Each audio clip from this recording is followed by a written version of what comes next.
Okay, let's do the next example. This time we have a decay rate. We have a radioactive chemical that has a decay rate of 7% per year. Suppose that the chemical is released into the atmosphere every year for 21 years. So we've got some person out there actively putting this stuff into the air at a constant rate of 5 pounds per year. How much of the chemical is in the atmosphere after 21 years?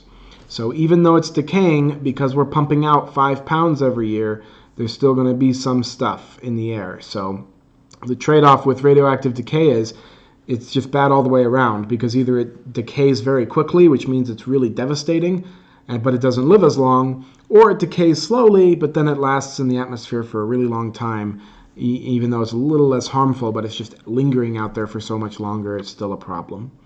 In any case, we can solve this by just plugging in the values into this formula right here. It would be the integral, the definite integral, from 0 to 21 for 21 years. We're pumping out 5 pounds. We're pumping out 5 pounds per year. And here's the important part. Because it's a decay rate, it needs to be negative 0.7 T dt. So if you're missing it, you're probably forgetting the negative sign in front of the 0.07 because it's a decay rate, so we need that negative exponent. That's it. We're going to take the integral similarly to how we did it last time. And if you remember my last video, this will be negative 0.07 t. And to cancel that negative 0.07 from the chain rule, we just put the whole thing over negative 0.07, just like we did in the last video. If you don't believe me, take the derivative of this and see that it becomes this.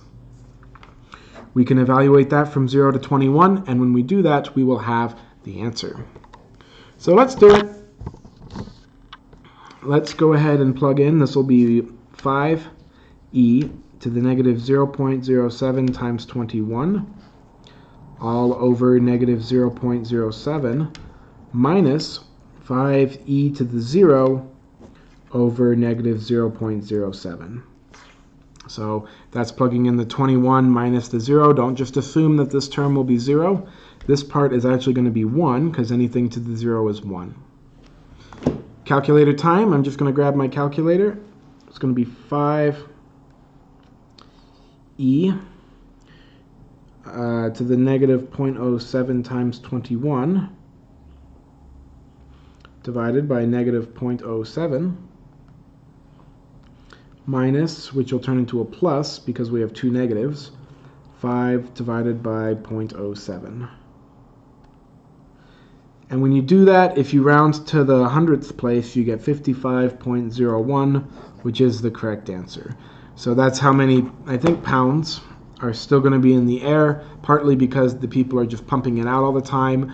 But notice that it's not just 5 times 21. It's not 105 pounds, which would just be 5 times 21. That'd be 105. So we're less than that, and that's because the stuff is continually decaying at the 7% rate. All right. Although the answer would be 0 if the people would stop polluting, which would also be nice. Just kidding.